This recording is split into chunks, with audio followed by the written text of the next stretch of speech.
औज़ु बिल्लाहि मिनश शैतानिर रजीम बिस्मिल्लाहिर रहमानिर रहीम इहदिनस सिरातल मुस्तकीम। अल्लाह ताला हमें सीधा रास्ता बताए और सीधे रास्ते पर चलाए, आमीन। मोअज़्ज़िज़ नाज़रीन, पिछले वीडियो के अंदर मैंने वक्फ बोर्ड के ताल्लुक से कहा था कि बिल पास हो जाएगी और वो पास हो गई। और यही नहीं, और जितने भी बिल लाएंगे इंशाल्लाह वो सब पास कर लेंगे। क्यों? क्योंकि उन्होंने असबाब का सहारा लिया है और हम असबाब को छोड़कर सिर्फ अल्लाह से मदद मांगने की कोशिश करते हैं, जिसे अल्लाह ताला नहीं लेता। हमें भी असबाब को इख्तियार करने की जरूरत है।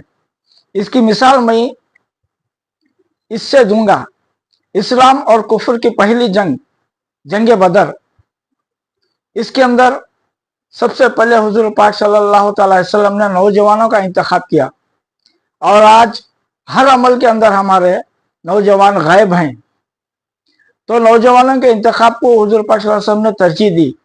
उसके बाद नौजवानों से जरा उम्र के लोगों को मजबूरी के तहत लिया, उसके बाद तजुर्बेकार को, उसके बाद 1 से 2 बच्चों को भी उन्होंने लिए।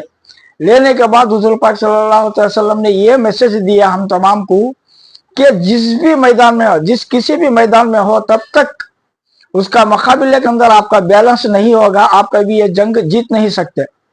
चाहे वो मैदानी हो, इल्मी हो, साइंस की हो, तरक्की की हो या फिर सियासी, हर मैदान के अंदर हमें बराबरी करने का हुजूर पाक सल्लल्लाहु अलैहि वसल्लम ने मैसेज दिया, जिसे अफसोस हम छोड़ चुके हैं।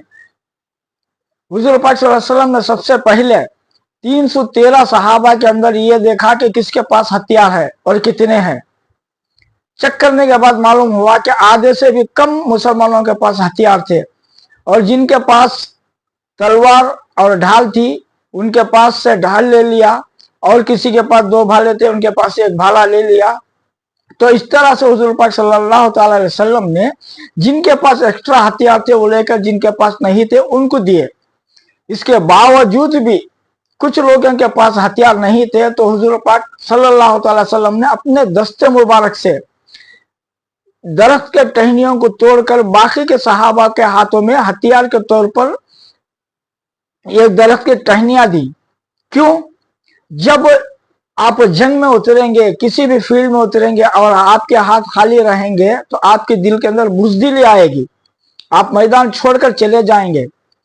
तो ये मैसेज हुजूर पाक सल्लल्लाहु अलैहि वसल्लम देकर हमें एक सबक दिए कि हर मैदान के अंदर हमें बैलेंस करने की जरूरत है। और आज अफसोस हमारा यह है कि हमारे सियासत के अंदर जो दुश्मन हमारे ऊपर इतना हावी हो चुका है, इसके मुकाबले के अंदर हम सियासत के अंदर कुछ नहीं है हमारा रोल। तो बैलेंस कैसे होगा, हम इसे कैसे हरा सकेंगे?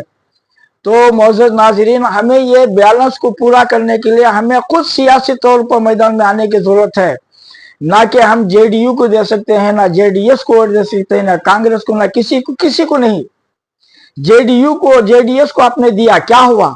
वो भी बिल के खिलाफ। और नीतीश कुमार को, चंद्रबाबू नायडू को आपने जिताया। क्यों? क्योंकि आपके अंदर मीटर ही नहीं है। और हमारे कौम के जो गद्दार हैं, जो इनकी तरफदारी की है, जिन्होंने अपने वोट को बीजेपी के लिए बिल के खिलाफ बेचा है, उसका साथ दिया सिर्फ चंद रुपये, चंद सिक्कों की खातिर। हमें ऐसे गद्दारों को हमारे सफ़ों से निकालकर फेंकने की जरूरत है। आज मस्जिद की कमेटी से लेकर दूसरी जितने भी छोटे मोटे ऑर्गेनाइजेशन कमेटियां हैं, इनके अंदर से गद्दारों को हमें निकाल कर ऐसे मुखलिस लोगों को बिठाने की जरूरत है जो ऐसे वक्त के अंदर मुसलमानों के लिए, इस्लाम के लिए मजबूती का काम दे सकें। मेरी इस वीडियो को आप अपने तक महदूद ना रखें, बल्कि इसे दूसरों तक पहुंचाने की कोशिश करें। आज वक्त का तकाजा यही है कि सही बात जो होती है उसे दूसरों तक पहुंचाए। आप अगर नहीं कर सकते ऐसी बात, तो करने वालों की बात को तो दूसरों तक पहुंचा तो सकते हैं। अगर ये भी नहीं किए तो फिर आप किस बात के लिए जी रहे हैं? आपके अंदर फख्र किस बात का है कि आप मुसलमान हैं? ये छोटा सा काम भी नहीं कर सकते। तो फॉलो करें मुझे यूट्यूब के अंदर, इंस्टाग्राम के अंदर और यूट्यूब के अंदर मुझे सब्सक्राइब करें, ताकि मेरे चैनल को क़ुव्वत मिले और मैं ऐसी बातें और मजीद आपको पहुंचा सकूं, दूसरों तक पहुंचा सकूं। आज हमें एक होकर काम करने की जरूरत है। किसी काम को भी आप छोटा मत समझे। آپ کا آج یہ چھوٹا کام کل کے لیے انشاءاللہ ہمارے آنے والی نسل کی ایک مضبوط ڈھال بن کے رہے گا. تب تک کے لیے اللہ حافظ.